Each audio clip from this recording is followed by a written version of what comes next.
प्रबुद्ध उपासक उपासिकाओं और सम्मानित मंत्री जी, आज पहली बार धम्मभूमि प्रांगण में कोई सरकार का मंत्री पहुंचा है।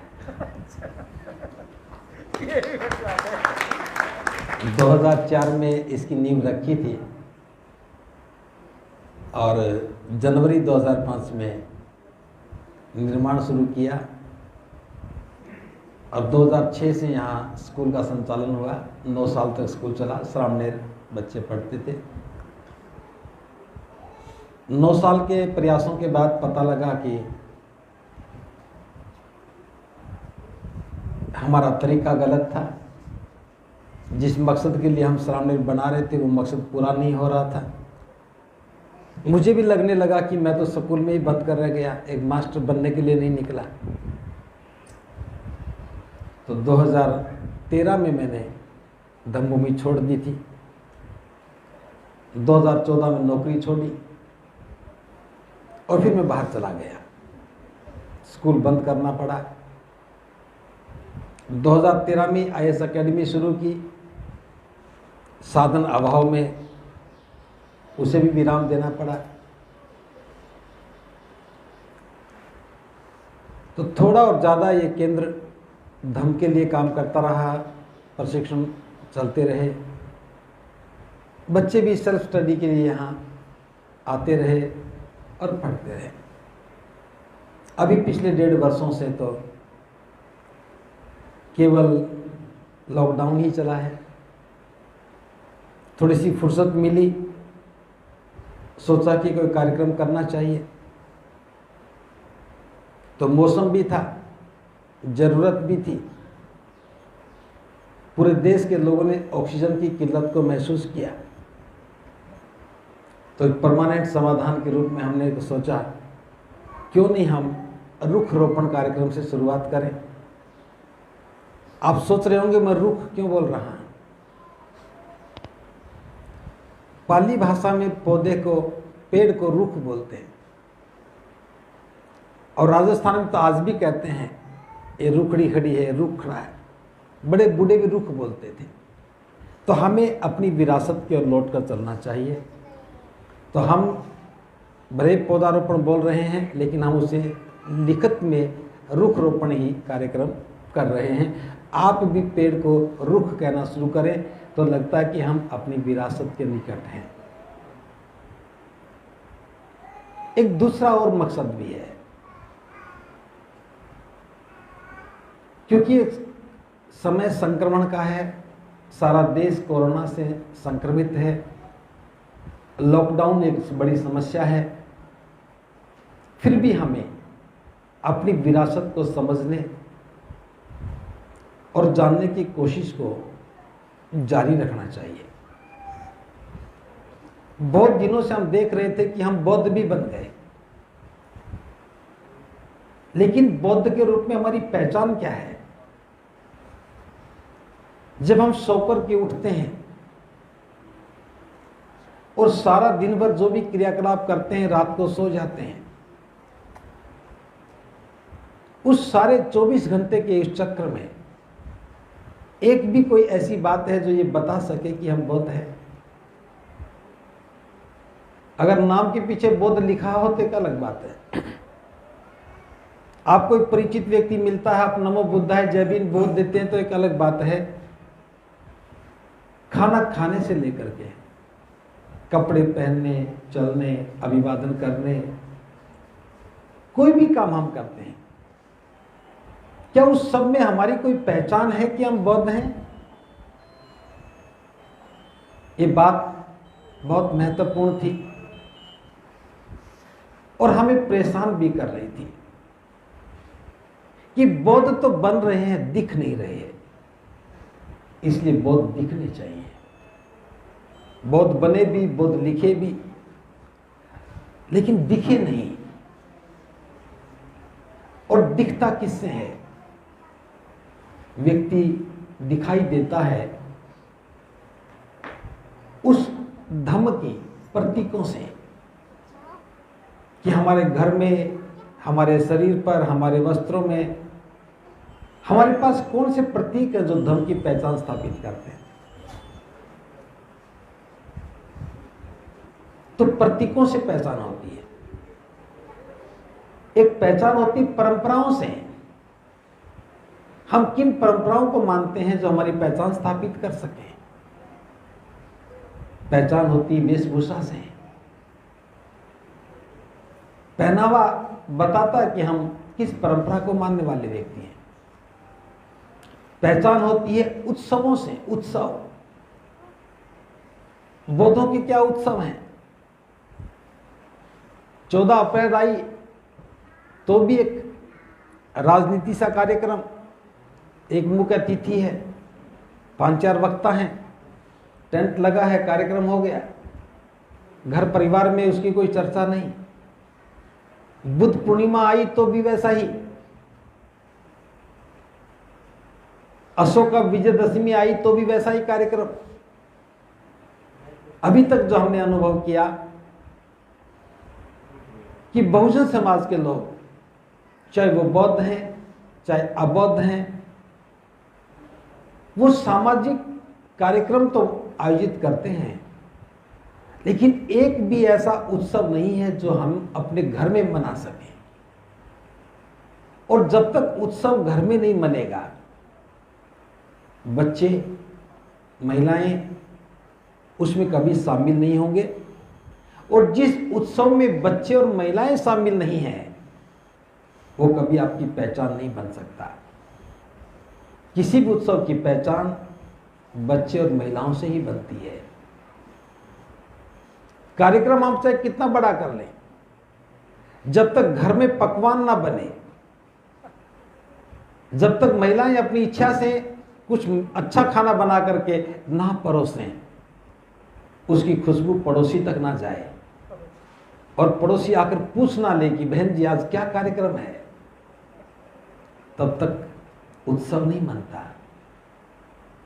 हम कार्यक्रम मनाते हैं, उत्सव नहीं मनाते। पैदा होने से लेकर के शादी होते हुए, गृह प्रवेश को लेकर के और मरने तक, और मरने के बाद भी आखिरी सांस से लेकर के चिता की राख ठंडी होने से लेकर के अस्थियों को गंगा में प्रवाहित करने तक, 12 दिन रोने के बाद, एक अच्छी सी दावत खा लेने के बाद सारे संस्कार समाप्त हो जाते हैं। कौन सी परंपरा, कौन सा संस्कार बौद्धों का है? और मरने के बाद हमारा शेष क्या बचता है कि आने वाली पीढ़ी पहचान सके कि हमारे पुरखे कभी दुनिया में थे? मरने के बाद भी अगर पहचान छोड़ करके नहीं गए तो इतिहास उसको दर्ज नहीं करता है। हमें सोचना चाहिए। एक लंबा जीवन जी रहे हैं और मरने के बाद हमारी पहचान खत्म हो जाए। शरीर जलने के बाद 4 तत्वों से शरीर बना, पृथ्वी, वायु, अग्नि और जल। ये चारों तत्व स्वतः ही अपनी ही जगह पे पहुंच जाते हैं। जब हम शरीर को जलाते हैं तो पानी पानी में चला गया, वायु वायु में चली गई, अग्नि अग्नि में चली गई, राख और अस्थियों के रूप में जो पृथ्वी धातु बची, उठा के हमने उसको पानी में डाल दिया, उसे भी पृथ्वी में नहीं रहने दिया। प्रकृति चारों चीजों को अपनी जगह पर भेज रही है। हमने उस निशान को भी, सबूत को भी नष्ट कर दिया। ये सारी बातें चर्चा के लिए थी। यद्यपि आज मेरा विषय नहीं था चर्चा करने का, फिर भी चूंकि आप लोगों को देख करके लगा कि बताना उचित ही है,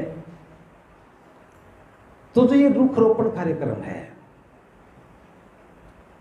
ये पहचान स्थापित करने का कार्यक्रम है। ठीक है, मैं ये नहीं कहता कि मरने के बाद शरीर को दफनाओ। सबसे उत्तम तो यही है कि दफनाना चाहिए। 100 साल के बाद, 500 साल के बाद, 1000 साल के बाद भी हो सकता है कि कोई आपकी अस्थियों के जांच शुरू करे और पुरखों से कोई संबंध स्थापित करे। लेकिन वो तो आपने छोड़ा ही नहीं। तो हमने एक प्लान बनाई। बहुत लोग पूछते भी, हमसे तो बहुत बार पूछते थे, भंते जी हमारे घर में कोई मरा है, उनकी अस्थियों का क्या करें। हम भी बड़े संशय में रहते थे, लेकिन जवाब तो देना ही होता है। जो मन में आया सो बता दिया, लेकिन खुद को संतुष्टि नहीं थी। अस्थियों का क्या करें। जो ज्यादा समझदार हो गए, जो ज्यादा बड़े बौद्ध बने, वो अस्थियां गंगा में ले जाने की बजाय बोध गया में ले गए। बोध गया नहीं गए तो सारनाथ चले गए, वहां भी रहे तो गंगाए। पहले बुद्ध विहार में चले गए, कर्मकांड भिक्षु से करवा लिया, उठा के अस्थियां फिर पानी में डाल दी। नदी का नाम भले बदल जाए, काम तो नहीं बदला, पहचान तो नहीं बदली। बहुत लंबे समय के बाद समझ में आया कि चारों तत्व अपनी अपनी जगह पर जाने चाहिए। हम हवा को रोक करके धरती में दबाएं, नहीं रुकेगी। हम पानी को रोक करके बंद करना चाहें तो नहीं रुकेगा। अग्नि को घर में संभाल कर रखे, नहीं रुकेगी। पृथ्वी धातु पृथ्वी में जानी चाहिए। तो धम्मभूमि ने एक फैसला किया, लॉकडाउन में किया, कि जब भी कोई व्यक्ति मरे, हमारा प्रियजन हमसे विदा हो, तो उनकी अस्थियों को लेकर के हमें कोई कर्मकांड नहीं करना। अगर अपने पास कोई जमीन है तो अपनी जमीन में गड्ढा खोद करके उसमें अस्थियां डालो और उन अस्थियों पर जो आपको पसंद हो वैसा पेड़ लगाओ, वैसा रुख रोपो। माना कि आपने आम का पेड़ बोया, जब आम का पेड़ बड़ा हो, उसकी छाया हो जाए और मन दुखी हो रहा हो, घर में कलह हो, अशांति हो, उस पेड़ की छाया में जाकर के बैठोगे तो लगेगा कि जैसे मैं अपने पिता या माँ की गोदी में बैठा हूं। उस पेड़ के साथ हमारा भावनात्मक रिश्ता रहेगा, क्योंकि उसकी जड़ों में हमारे प्रियजन की अस्थियां हैं। उसके फूल लगेंगे तो खुशबू ऐसी लगेगी जैसे पिता के घर में आने पर या माँ के घर में आने पर महसूस करते हैं। और फल लगेगा तो फल खाओगे तो लगेगा जैसे मेरी माँ ने मुझे फल दिए हैं, मेरे पिता ने मुझे फल दिए हैं। और जब अपने बच्चों को भी लेके जाओगे तो बताओगे ये तुम्हारे दादाजी की अस्थियां हैं, दादी जी की अस्थियां पर बना पेड़ है। और कोई भी पेड़ हमारी अपनी उम्र से ज्यादा चलता है। इस प्रकार से हम अपने पुरखों को, अपने प्रियजनों को, अगली पीढ़ी को समझा कर जाएंगे।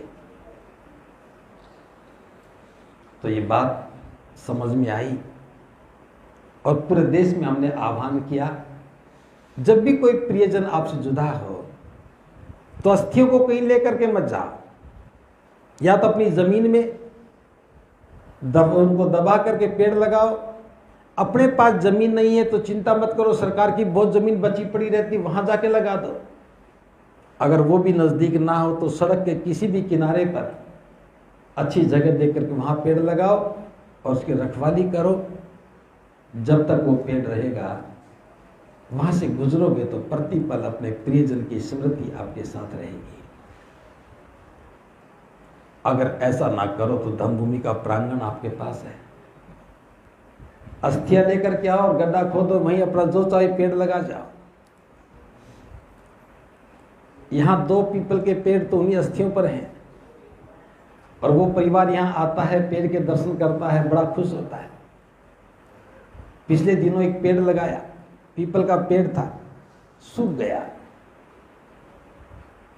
परिजन बड़े दुखी हुए। मैं भी 6 महीने के बाद यहां लौट करके आया तो मैं भी ऐसे पेड़ों को देखता रहता हूं। मैंने देखा कि वो पेड़ तो दोबारा से हरा हो गया नीचे से। मैंने मणि कुमार जी को बताया कि ये पेड़ तो दोबारा से हरा हो गया। बाबा साहब ने सच कहा था कि पीपल का पेड़ भले टहनियां सूख जाए, एक भी हरा पत्ता ना हो, लेकिन जिस पेड़ की जड़ें हरी होती हैं वहां से नया पेड़ बनने की संभावनाएं होती हैं। तो बात मुझे याद आई, फोटो खींची और मणि कुमार जी को भेजा। कि आपका पीपल का पेड़ तो बड़ा हो गया, कम से कम 1.5 फीट का हो गया। और बड़े खुश हुए। 3 दिन बाद ही पूरा परिवार आया देखने के लिए। तो ये अनुभूति, जुड़ाव, ये पहचान बताता है कि हम बौद्ध लोग हैं। और मुझे बहुत खुशी मिलती है, आज कम से कम भी 100 से ज़्यादा लोगों ने अपने प्रियजन की अस्थियों पर पेड़ लगाए हैं। अगर ये परंपरा बन जाए। एक वेटनरी सर्जन थे धौलपुर में, उनके पिताजी का देहांत हुआ। उन्होंने अपने घर के आंगन के सामने ही पीपल का पेड़ लगाया। इससे अच्छा और क्या हो सकता है। तो धम्मभूमि ने यह प्रयास शुरू किया है कि पैदा हो तब भी लगना चाहिए कि हम बौद्ध हैं। सोकर के उठे तो भी लगना चाहिए कि हम बौद्ध हैं। कपड़े पहने, खाना खाएं तो भी लगना चाहिए कि हम बौद्ध हैं। विवाह शादी में तो लगना ही चाहिए। और दुनिया से जाने के बाद भी लगना चाहिए कि हम बौद्ध थे। तो ये पहचान स्थापित करने के लिए जब योजना बनी तो एक बहुत महत्वपूर्ण बात सामने आई। दुनिया में बुद्ध बनना एक बहुत अद्भुत घटना है। सिद्धार्थ गौतम बुद्ध बने, ये विश्व की सबसे अनूठी घटना है। पूरा विश्व बुद्ध पूर्णिमा महोत्सव मनाता है। लेकिन बुद्ध बनना ये काफी नहीं था। बुद्ध बनने का जो प्रयोजन है, उद्देश्य है, ये ज्यादा महत्वपूर्ण था। लेकिन बुद्ध के मन में एक संदेह पैदा हो गया कि हजारों सालों से, हजारों वर्षों से ये सभी लोग अज्ञानता में जी रहे हैं, मिथ्या दृष्टि के शिकार हैं, कर्मकांड में फंसे हैं। जो मैंने मार्ग खोजा है, भले ही ये इन सबके कल्याण का मार्ग है, इनकी अविद्या को खत्म करने का मार्ग है, दुख मुक्ति सुख प्राप्ति का मार्ग है, तो भी समस्या ये है कि क्या ये मेरी बात को समझ पाएंगे। अगर इन्होंने मेरी बात को नहीं समझा, अगर समझ भी लिया और आचरण में ना उतारा, तो इनको परेशानी होगी और मेरा प्रयास निष्फल होगा। ये संशय मन में आया तो और बातें भी आई। क्या मैं वापस घर लौट चलूं? संबुद्धि प्राप्त हो गई, ज्ञान मिल गया, तो अब घर से बाहर रहने का क्या प्रयोजन। लेकिन जो मन में प्रश्न पैदा हुआ, मन ही तो उत्तर देता है। मन ने ही कहा कि ज्ञान प्राप्ति हुई है। जिस मकसद के लिए ज्ञान प्राप्त हुआ वो तो शुरू भी नहीं हुआ, तो घर जाने का क्या प्रयोजन। फिर ख्याल आया क्यों न मैं खुद ही आनंदित होता रहूं, एक सन्यासी की तरह मैं भी अपना आनंद लेता रहूं। और पूरा 1 महीना बीत गया इसी संशय के अंदर। शंपति नाम का एक बहुत विद्वान व्यक्ति, जो ब्रह्म विहार एक चित्त की अवस्था है, वहां तक पहुंचा हुआ था। और चित्त की भी एक ऐसी अवस्था कि जो मन की तरंगों को पढ़ सके। आप जानते हैं बुद्ध मन की तरंगों को पढ़ लेते थे, मन में क्या चल रहा है जान लेते थे। तो शंपति को भी लगा कि दुनिया में कोई घटना घटी है, कोई बुद्ध बना है, और जान भी लिया कि ये घटना तो बौद्ध गया में घटी है। फिर उसे अनुभूति से पता लगा कि बुद्ध तो संशय में है, लोगों को उपदेश नहीं दे रहे हैं, अगर ऐसा हो गया, बुद्ध ने उपदेश नहीं दिया, धम्मोपदेश नहीं दिया, तो लोगों का कल्याण कैसे होगा? सेनापति वहां से चले और बुद्ध के पास आए, प्रणाम किया, अनुरोध किया कि हे तथागत, अब आप सिद्धार्थ गौतम नहीं हैं, आप सम्यक संबुद्ध हैं, आप तथागत हैं। जो आपने ज्ञान पाया है, क्या उस ज्ञान से लोगों के लिए कल्याण का मार्ग नहीं खोलेंगे? और बताया कि आप जानते हैं कि देश में प्राचीन काल से ब्राह्मणवादी व्यवस्था चली आ रही है।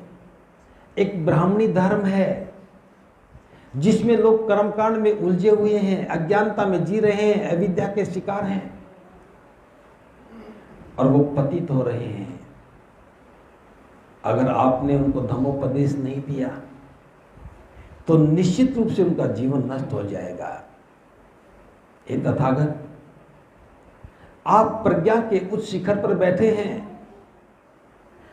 प्रज्ञा के उच्च शिखर पर बैठे हुए तथागत, जो नीचे लोग खड़े हैं उनको देखो और उनके कल्याण के लिए ज्ञान के द्वार खोलो।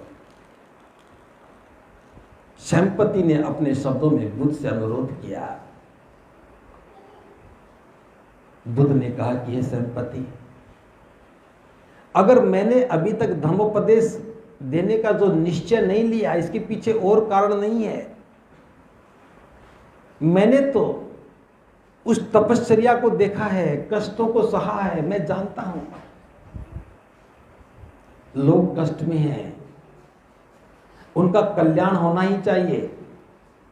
लेकिन मेरी समस्या इतनी है कि यदि लोग मेरी बात को समझ नहीं पाए तो मेरा प्रयास निरर्थक हो जाएगा। बस यही सोचकर मैंने धम्मोपदेश देने का भी निश्चय नहीं लिया। सेनापति ने अनुरोध किया, तथागत, लोगों का कल्याण तो करना ही चाहिए। बुद्ध ने कहा कि सेनापति, मैं उपदेश करूंगा, मैं लोगों को दुख मुक्ति ज्ञान प्राप्ति का मार्ग बताऊंगा।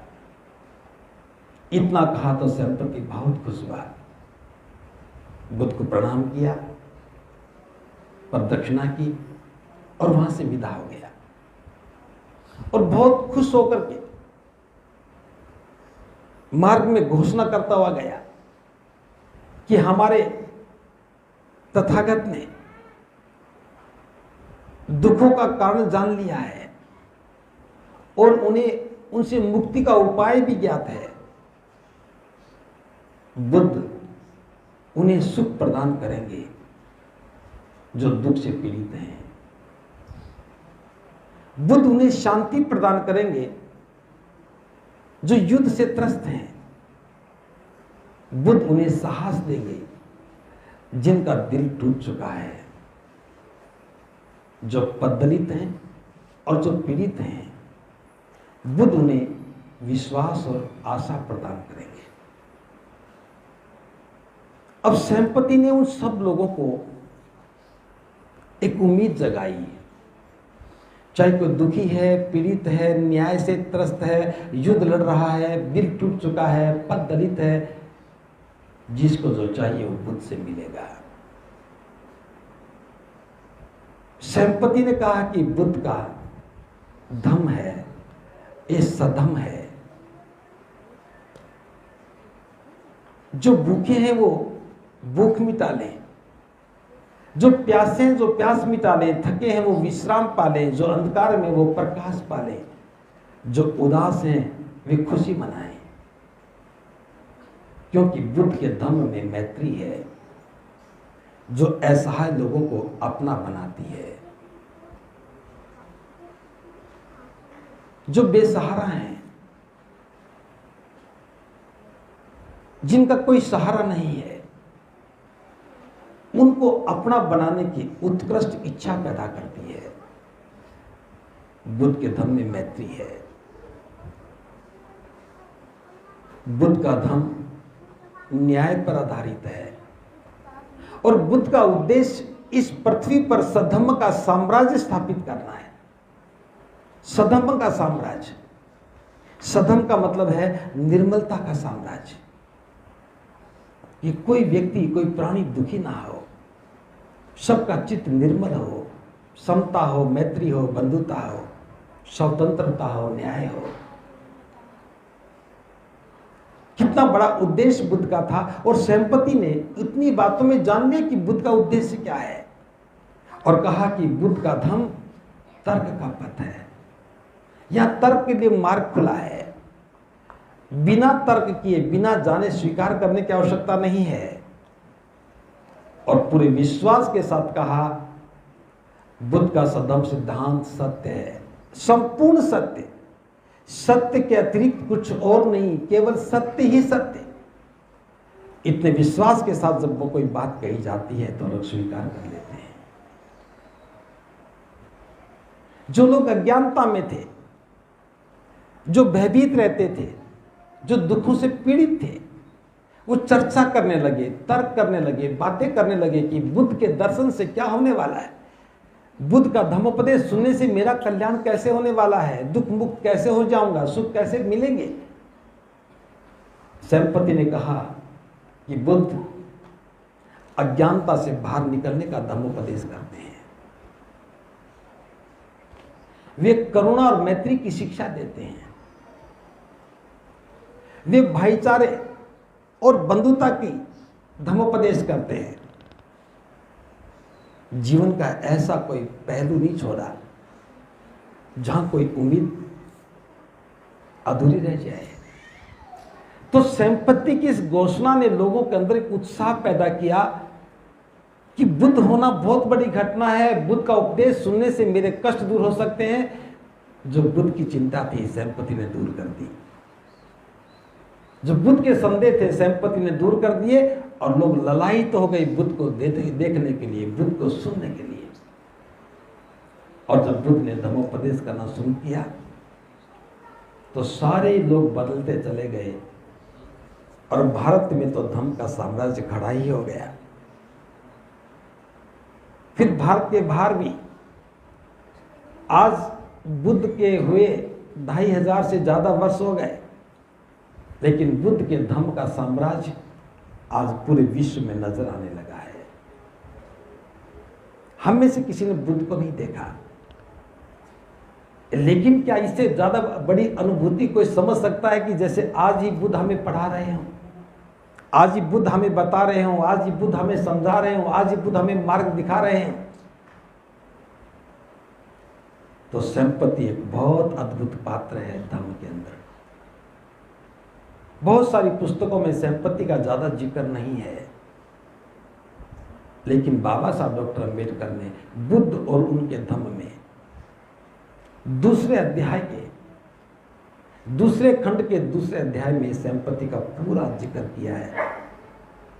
मैं तो उसका थोड़ा सा अंश बता पाया। अनुभव हुआ, सोचा कि सेनापति के बिना बुद्ध की बात कौन सुनने वाला है। बाबा साहब ने धम्म दीक्षा ली। 14 अक्टूबर 1956 को बाबा साहब बुद्ध की शरण में गए, और 15 अक्टूबर को बाबा साहब ने भी अपना एक धम्मोपदेश दिया। अगर हम सेनापति की घोषणा को पढ़ते हैं और बाबा साहब के वक्तव्य को भी समझते हैं तो दोनों में बहुत समानता है। 2500 वर्षों में शब्द बदल गए, क्योंकि व्यक्ति बदला है तो शब्द भी बदलेंगे। भाषा बदल गई, भाव नहीं बदला। जो सेनापति ने घोषणा की थी, जो बुद्ध ने देशनाएं दी थी, उसी का सार है बाबा साहब का वक्तव्य। इस काम को बाबा साहब ने दुनिया का सबसे महान कार्य बताया, लेकिन हमने इस काम को बहुत आसानी से ले लिया। बौद्ध धर्म की संस्थाएं खड़ी कर ली, संगठन खड़े कर लिए, पदाधिकारी बन गए, बस हो गया काम। बाबा साहब ने जातियां खत्म करने की बात की, बाबा साहब का भाषण है। संपत्ति की घोषणा बाबा साहब ने एक ही पृष्ठ में लिखी है और बाबा साहब का भाषण 16 पृष्ठ में है। तो मैं तो बता रहा हूं, पढ़ना उसे। 12 बिंदुओं पर बाबा साहब ने चर्चा की है, वो 12 के 12 बिंदु करने योग्य हैं। हमें अपनी व्यवस्था का निर्माण करना चाहिए था, अपनी पहचान स्थापित करना चाहिए था, मन को निर्मल करना चाहिए था, मन को सुसंस्कारित करना चाहिए था, जाति को खत्म करना चाहिए था, अपने वेतन का 20वां भाग धर्म प्रचार के लिए दान करना चाहिए था, अपनी आर्थिक उन्नति भी करनी चाहिए थी, इज्जत की रोटी खाने के लिए सदाचार का पालन भी करना चाहिए था। विद्वान भी कैसे बनना चाहिए, जैसे प्राचीर पर कोई सैनिक खड़ा होकर के किले की रखवाली करता है। बाबा साहब कहते हैं मुझे ऐसे विद्वान चाहिए जो सत्ता के शासन के किसी भी पद पर बैठ करके अपने निरीह समाज की रक्षा कर सके। लिखा है इस भाषण का थोड़ा सा अंश। मुझे ऐसे ही विद्वान चाहिए जिस प्रकार किले में निशाने पर बैठकर योद्धा सैनिक शत्रु को परास्त कर देते हैं, उसी प्रकार मेरी समझ के अनुरूप ऐसे विद्वान व्यक्ति जो शासन के पदों पर बैठकर निरीह और गरीब लोगों की अच्छी तरह देखरेख कर सके। अगर आपको हमारे लोगों की भलाई करनी है तो ऐसे ही लोगों को पैदा करना होगा, तभी इन अछूतों की भलाई की जा सकेगी। केवल क्लर्कों को पैदा करने से कुछ होने वाला नहीं है। ये लॉर्ड लिनलिथगो के साथ बातचीत करते हुए बाबा साहब ने कहा। लेकिन हम क्या बनने लगे, हम क्लर्क बनने लगे। उच्च पदों पर बैठ करके भी निरीह और गरीब समाज की सेवा नहीं कर पाए। संपत्ति की घोषणा ने तो पूरे देश में एक आंदोलन खड़ा कर दिया, एक जिज्ञासा पैदा कर दी, और बाबा साहब की घोषणा हम पी करके सो गए, चर्चा ही नहीं की। विद्वान तो बन गए लेकिन संदेह बाबा साहब पर करने लगे। संपत्ति की घोषणा ने लोगों के संदेह दूर कर दिए थे, और बाबा साहब की घोषणा के बाद हम संदेह के शिकार हो गए। बुद्ध की बात बहुत अद्भुत है। संदेह के दौरान बुद्ध ने कहा कि आम व्यक्ति तो समझ नहीं पाएगा, बड़ा मुश्किल है, लेकिन जो बुद्धिजीवी लोग, समझदार लोग, उनके लिए भी अति सूक्ष्म है। आज भले हम कितने भी पढ़ गए हों, बुद्ध का धर्म आज भी हमारे लिए अति सूक्ष्म है, समझ में नहीं आ रहा है। तो 2500 वर्ष पहले की घटना को जब आज के संदर्भ में देखते हैं और बाबा साहब को जब देख करके हम बात करते हैं, तो हमें लगा कि संपत्ति की घोषणा को दोबारा से दोहराया जाना चाहिए। तो आज का दिन हमने तय किया। एक कोई विशेष तारीख नहीं है, जिस दिन कोई काम विशेष हो जाए वही तारीख विशेष हो जाती है। बस आज का दिन तय किया और हमने कहा कि आज के दिन से संपत्ति की घोषणा गांव-गांव जानी चाहिए। तो मैं उसी संपत्ति की घोषणा को आपको बता रहा हूं, जो मैं बताई वो संपत्ति की घोषणा है। और हम गांव-गांव जाएं, लोगों को इकट्ठा करके बताएं संपत्ति की घोषणा का अर्थ क्या है। संपत्ति की घोषणा का अर्थ है बुद्ध को समझना, बुद्ध को जानना, उनका धर्मोपदेश सुनना, उनके बताए मार्ग पर चलना। अगर हम ऐसा करेंगे तो हमारा कल्याण होगा, अगर नहीं करेंगे तो कल्याण नहीं होगा। लोगों ने चर्चाएं की, धर्म की चर्चाएं की, धर्म की देशनाएं दी, लेकिन देशनाओं में ये चीज गायब हो गई कि बुद्ध की देशना सुनने मात्र से, समझने से, आचरण में उतारने से हमारा कल्याण होगा।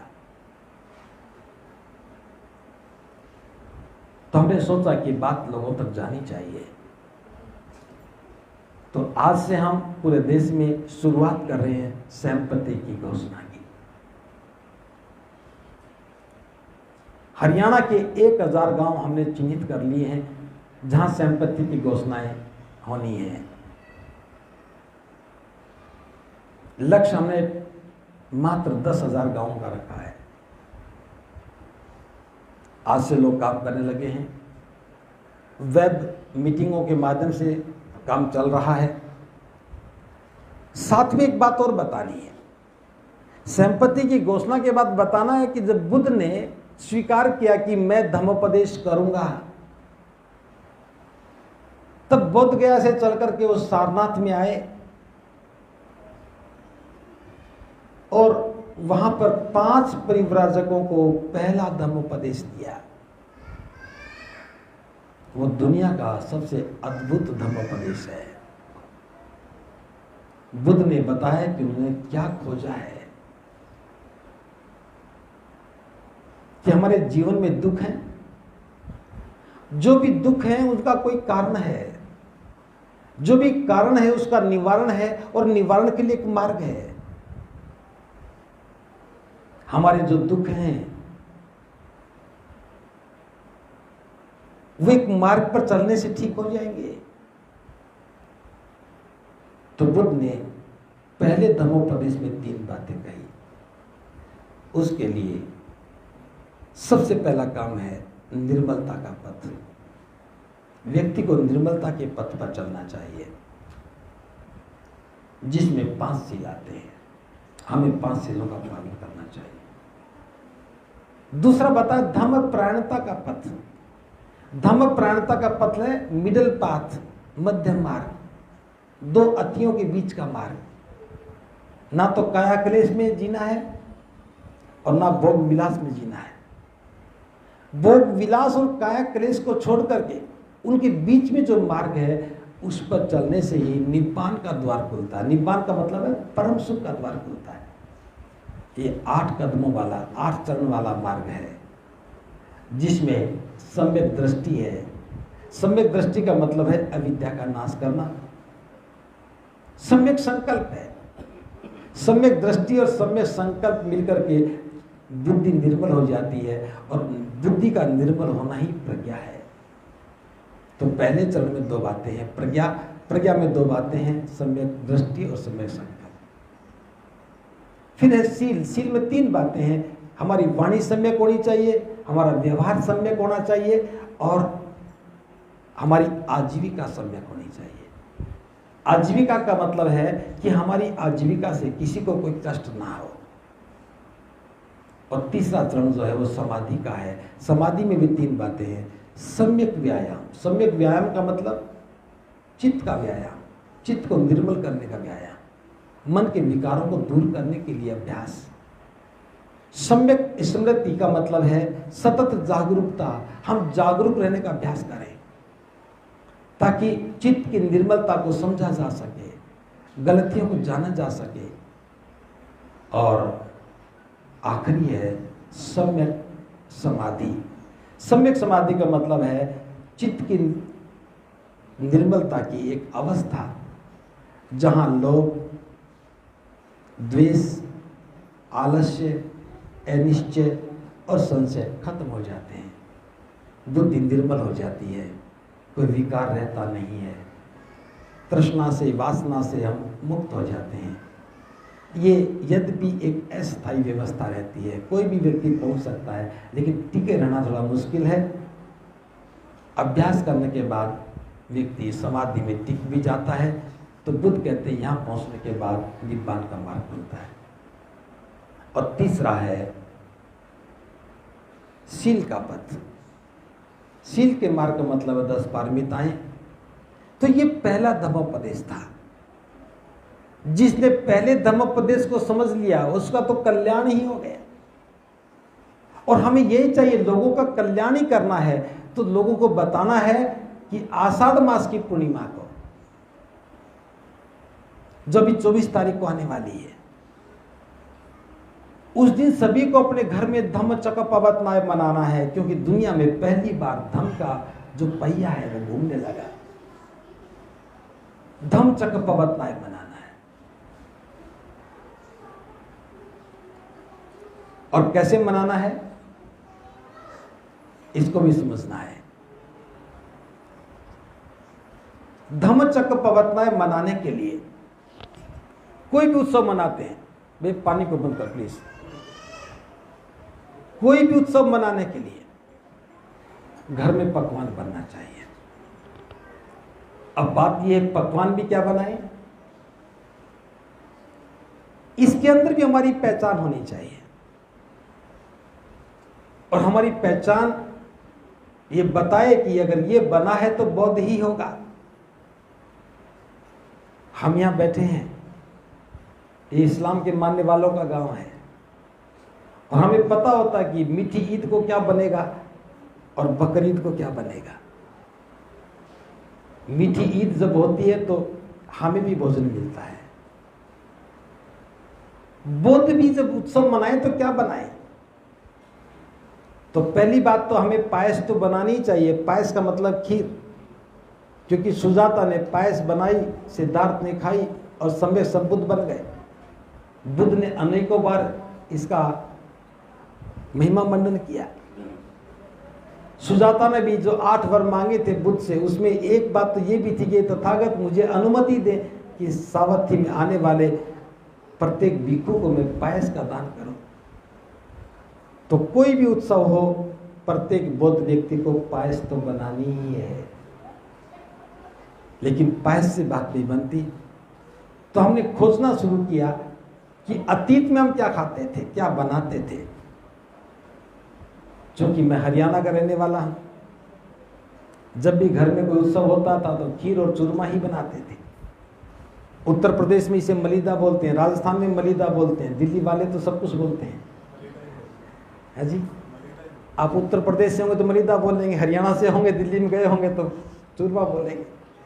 शब्द कुछ भी हो, कि घर में रोटी बनती है, रोटी को चूर करके गुड़ मिला करके घी डाल करके जो भी बनता है, मलीदा बने चूरमा बने, खीर और चूरमा खाने का हमारा रिवाज रहा है, और उस परंपरा को हमें जिंदा रखना चाहिए। आज हलवा बनाने लगे, दूसरी चीजें बनाने लगे, लेकिन परंपरा तो जिंदा रखनी चाहिए। तो इस बार हमने विशेष आह्वान किया है, जो भी धम्मचक्र प्रवर्तनाएं मनाए, घर में कुछ भी खाना बनाए, लेकिन खीर और चूरमा अवश्य बनाए। इसलिए आज आप लोगों को शायद कन्फर्म है, खीर और चूरमा यहाँ भी खाने को मिलेगा।